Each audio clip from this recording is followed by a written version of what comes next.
राम राम भाई और बहनों, प्यारे बच्चों। आपको प्यार। और संडे को मैं आपको कहानी भेज रही हूँ शिवरात्रि के उपलक्ष्य में। हंसी मजाक की भी है, अच्छी है। और ध्यान से सुनना। कर्म प्रधान है इस कहानी का, यही संदेश है। एक गरीब ब्राह्मण का परिवार था। लकड़ी काट के वो गुजारा करते थे। तो शिवरात्रि का व्रत था। उस दिन शिव पृथ्वी पर घूमने के लिए, दुनियादारी देखने के लिए जा रहे थे। तो पार्वती जी ने जिद कर लिया, मैं भी चलूंगी। तो महादेव ने कहा, आप क्या करोगी? आप थक जाओगी, भूखी रहोगी, प्यासी रहोगी। नहीं महाराज, मैं तो चलूंगी। तो महादेव जी ने पार्वती जी को साथ ले लिया। चलते चलते जब जंगल में आए तो पार्वती जी ने देखा, महाराज ये देखो गरीब ब्राह्मण का परिवार, ब्राह्मण होकर भी इतने गरीब, महाराज इनको कुछ दीजिए।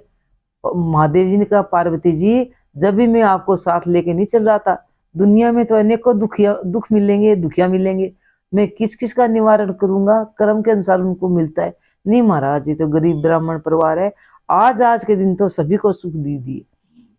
महादेव ने कहा कि ठीक है पार्वती जी, मैं 3 वरदान दूंगा।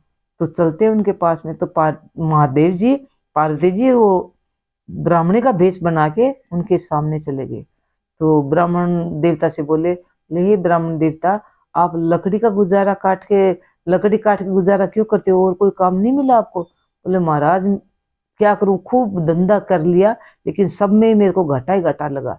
इसलिए यही सही है, इसमें कुछ पैसे नहीं लगते हैं, मेहनत होती है। बोले महादेव जी, बोले मैं महादेव हूँ, देवों का देव हूँ, मैं आज आपको वरदान देना चाहता हूँ। तो ब्राह्मण देवता बोले बोले क्या पता आप महादेव हो। तो महादेव ने कहा कि हे ब्राह्मण देवता, आप वरदान तो मांगो, मैं 3 वरदान दूंगा। वो वरदान से आपको पता चल जाएगा।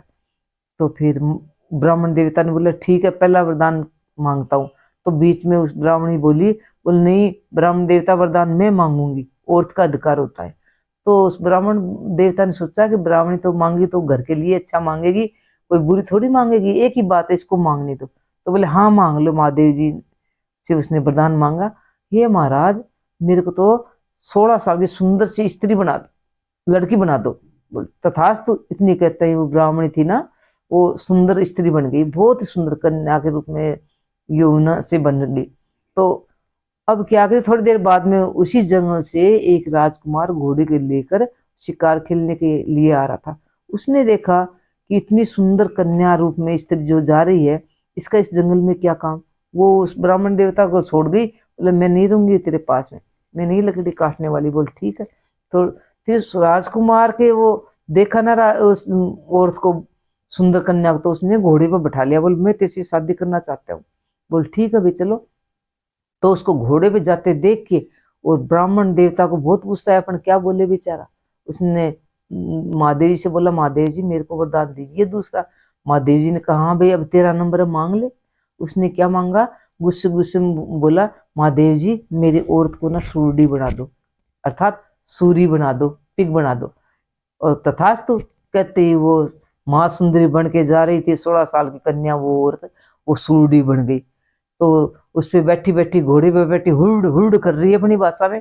तो राजकुमार ने देखा अचानक पीछे मुड़ के, घोड़े पे मैंने तो सुंदरी को बैठाया था, ये सुरडी की आवाज कैसे आ रही है? देखा तो वो सुरडी। ओहो, ये क्या जादू मंत्र हो गया।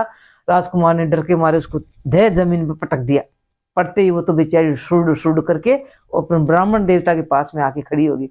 ब्राह्मण देवता ने जान लिया, दई हाँ तूने वरदान मांगा वो सफल हो गया। और महादेव मौज करा दी। इतनी देर बाद में वो लड़का था ना, वो रोने लगा जोर जोर से।